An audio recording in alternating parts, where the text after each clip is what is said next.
सबसे पहले हम बात करेंगे धातु कार्बोनिलों में आबंधन के बारे में, यानी धातु कार्बोनिलों में किस प्रकार का बंध पाया जाता है। तो देखिए ध्यान दीजिए, होमोलैप्टिक कार्बोनिल यौगिक सामान्यतः संक्रमण धातुओं द्वारा बनाए जाते हैं। इन धातु कार्बोनिलों की संरचनाएं सरल होती है। देखिए बच्चों, जो धातु कार्बोनिल होते हैं उनकी संरचनाएं कैसी होती है? सरल होती है। क्लियर है? आगे देखिए, टेट्रा कार्बोनिल निकल 0, देखिए ये संकुल है हमारा, ये वाला NiCO4, ठीक है। तो ये चतुष्फलकीय होता है और इसमें sp3 संकरण होता है। कैसा संकरण होता है? sp3। इसी तरीके से देखिए, पेंटा कार्बोनिल आयरन 0 यानी FeCO5, ये संकुल त्रिकोणीय द्विपिरामिडी होता है और इसमें sp3d संकरण पाया जाता है। ठीक है, आगे, तथा हेक्सा कार्बोनिल क्रोमियम 0 यानी CrCO6, यानी ये जो संकुल है ये अष्टफलकीय होता है, इसमें D2sp3 संकरण होता है। ठीक है, तो देखिए बच्चों, आपको समझ में आया होगा कि जो हमारा ये संकुल है NiCO4, यानी ये जो संकुल है हमारा NiCO4, देखिए जो धातु कार्बोनिल संकुल है ये, इसमें जो निकेल है वो शून्य ऑक्सीकरण अवस्था में है। भाई निकेल की ऑक्सीकरण अवस्था क्या है? शून्य है। ठीक है, और देखिए यहाँ पे इसमें sp3 संकरण पाया जाता है। कौन सा संकरण पाया जाता है? sp3। देखिए बच्चों, वापस ध्यान दीजिए कि जो हमारा ये संकुल है निकेल का, इसमें निकेल शून्य ऑक्सीकरण अवस्था में है, इसमें sp3 संकरण पाया जाता है और ये कैसा होता है? चतुष्फलकीय। ठीक है, इसी तरीके से देखिए जो हमारा ये आयरन का संकुल है FeCO5, अगर इसकी हम लोग बात करें, पेंटा कार्बोनिल आयरन 0 इसकी बात करें तो इसमें आयरन की ऑक्सीकरण अवस्था भी क्या है? शून्य है। और देखिए इसमें sp3d संकरण पाया जाता है और ये त्रिकोणीय द्विपिरामिडी होता है। क्लियर है? और देखिए इसी तरीके से हम क्रोमियम के संकुल की बात करें, देखिए CrCO6, अगर इस संकुल की हम लोग बात करें, हेक्सा कार्बोनिल क्रोमियम 0, तो इसमें भी जो क्रोमियम है उसकी ऑक्सीकरण अवस्था क्या है? शून्य है, 0 है। और देखिए इसमें D2sp3 संकरण पाया जाता है और ये कैसा होता है? अष्टफलकीय। ठीक है, आगे देखिए, डेका कार्बोनिल डाई मैग्नीज, देखिए जो डेका कार्बोनिल डाई मैग्नीज 0, देखिए 0 यानी ये होता है Mn2, ये संकुल देखिए क्या होता है? Mn2 ब्रैकेट में CO10। ठीक है, तो इसमें 2 वर्ग पिरामिडी MnCO5 इकाइयां MnMn यानी मैग्नीज बंध द्वारा जुड़ी होती है। देखिए जो समझने की कोशिश करिए, अगर इस धातु कार्बोनिल की बात करें, यह है डेका कार्बोनिल डाई मैग्नीज 0, अगर इसकी हम लोग बात करें तो इसमें क्या होती है? 2 वर्ग पिरामिडी MnCO5 इकाइयां मैग्नीज बंध के द्वारा जुड़ी होती है। क्लियर है? ओक्टा कार्बोनिल डाई कोबाल्ट 0, अगर इसकी हम लोग बात करें, यानी CO2 ब्रैकेट में CO8, अगर इस संकुल की हम लोग बात करें तो इसमें देखिए कोबाल्ट बंध के मध्य 2 CO समूह सेतु के रूप में पाए जाते हैं। ठीक है, तो ये चीज आपको समझ में आई होगी। तो देखिए आगे, अब देखिए बच्चों आगे इनकी संरचना को देखिए किस प्रकार से इनकी संरचना होती है। देखिए ये हमारी संरचना है NiCO4, यानी जो निकेल का संकुल है उसकी संरचना है जो कैसी होती है? चतुष्फलकीय। देखिए बीच में निकेल है और चतुष्फलकीय रूप से देखिए ये लिगेंड इससे जुड़े हुए हैं कार्बोनिल। ठीक है, आया समझ में? इसी तरीके से देखिए FeCO5, अगर इस आयरन के संकुल की बात करें तो देखिए त्रिकोणीय द्विपिरामिडीय इसकी क्या होती है? संरचना होती है। इसी तरीके से देखिए क्रोमियम के संकुल को देखिए CrCO6, तो ये होता है अष्टफलकीय। कैसा होता है? अष्टफलकीय।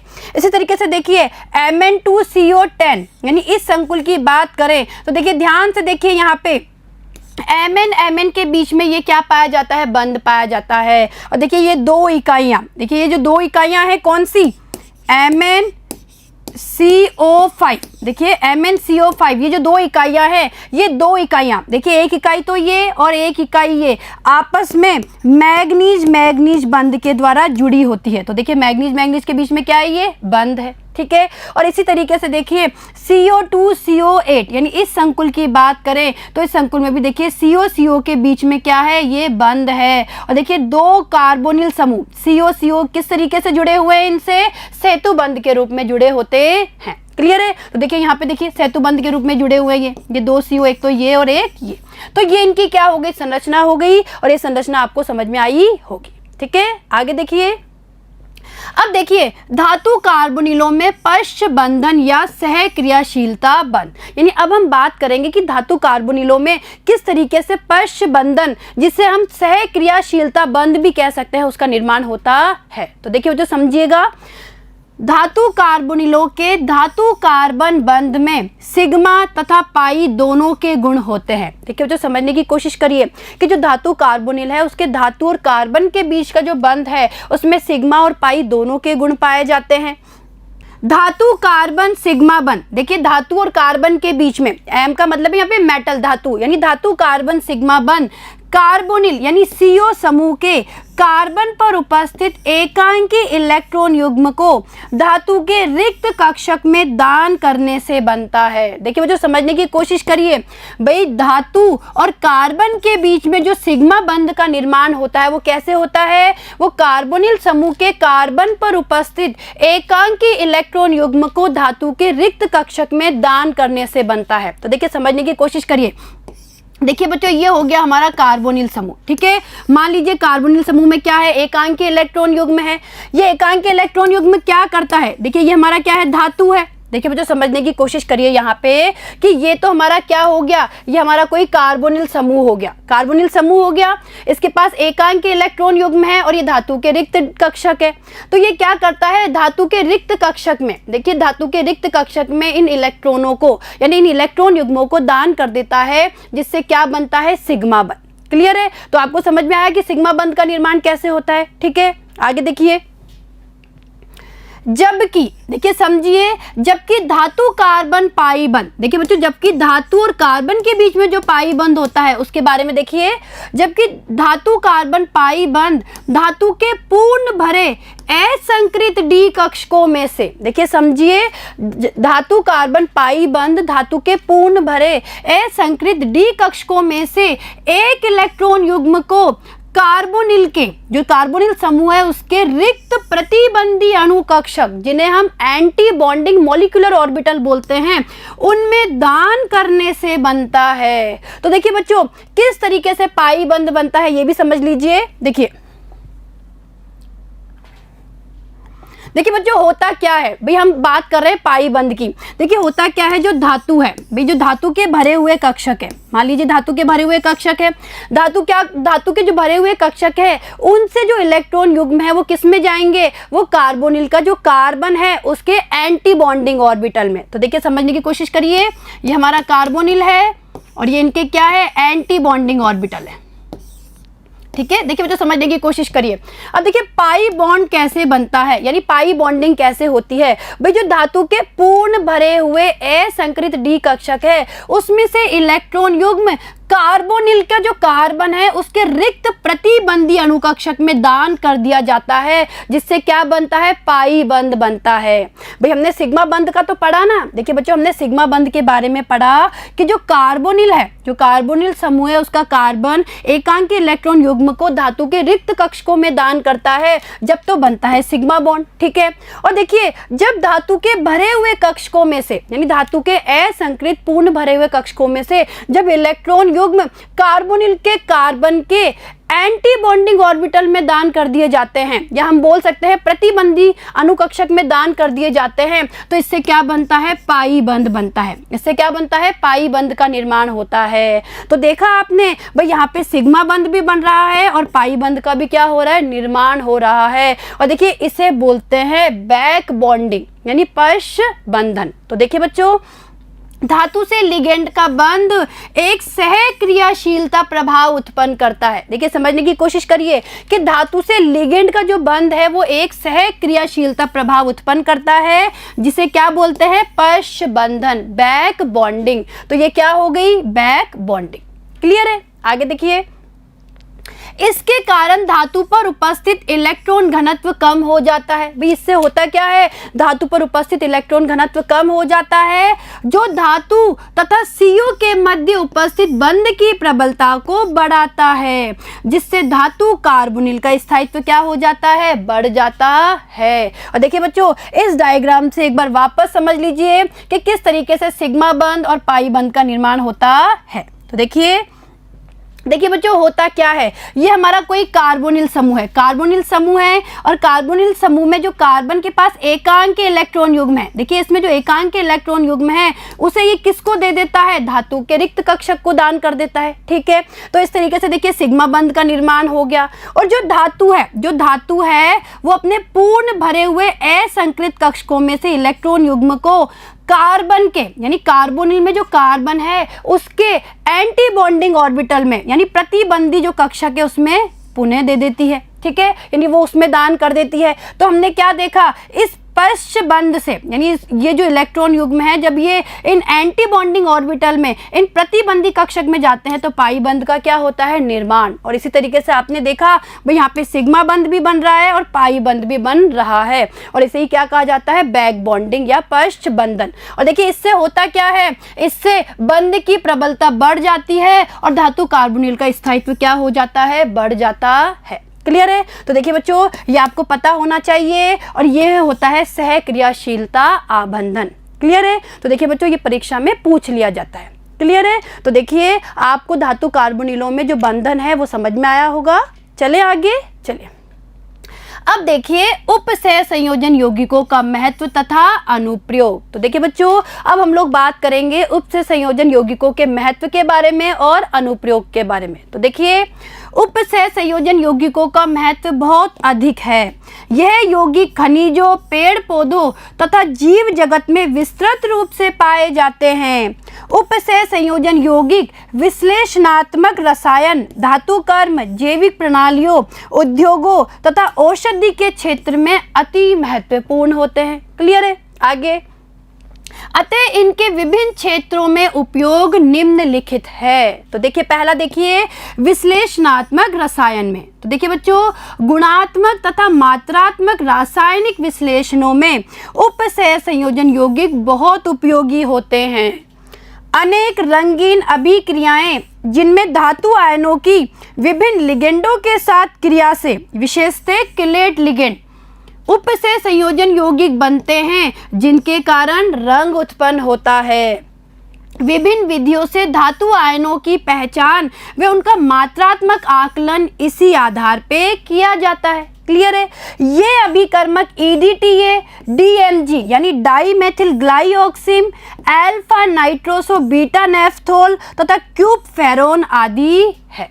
क्लियर है। चलिए आगे अब दूसरा देखिए धातुओं का निष्कर्षण। देखिए धातुओं की कुछ प्रमुख निष्कर्षण विधियों में जैसे सिल्वर तथा गोल्ड के निष्कर्षण में संकुल के विरचन का उपयोग किया जाता है। क्लियर है। उदाहरण देखिए ऑक्सीजन तथा जल की उपस्थिति में Au3+ साइनाइड आयन से संयोजित होकर उपसह संयोजन आयन AuCN2- यानी ये ऋणात्मक संकुल आयन बनाता है।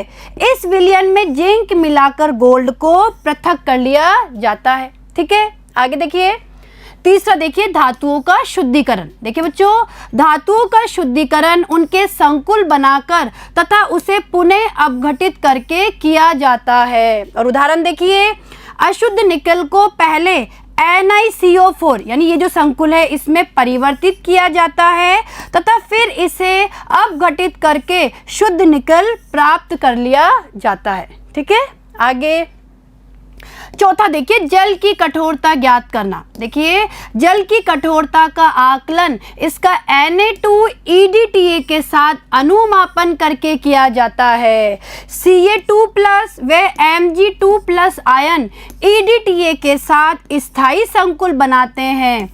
इन आयनों का चयनात्मक आकलन किया जा सकता है क्योंकि कैल्शियम तथा मैग्नीशियम संकुलों के स्थायित्व स्थिरांक का मान भिन्न भिन्न होता है। ठीक है। तो देखिए इस तरीके से जल की कठोरता में उपयोग किया जाता है उपसह संयोजन यौगिकों का। आगे देखिए पांचवा देखिए उत्प्रेरकों के रूप में। देखिए बच्चों उत्प्रेरकों के रूप में भी उपयोग किया जाता है। तो देखिए अनेक औद्योगिक प्रक्रमों में उपसह संयोजन यौगिकों का उपयोग उत्प्रेरकों के रूप में किया जाता है। और देखिए उदाहरण देखिए एल्कीनों के हाइड्रोजनीकरण में रोडियम संकुल, देखिए रोडियम का ये संकुल है, देखिए PH3P और ये क्या है 3RHCl यानी ये संकुल है। इसे विल्किंसन उत्प्रेरक भी कहते हैं। इसे और क्या कहा जाता है, विल्किंसन उत्प्रेरक, तो इसका प्रयोग किया जाता है। आगे छठा देखिए विद्युत लेपन में, यानी विद्युत लेपन में किस तरीके से उपयोग होता है।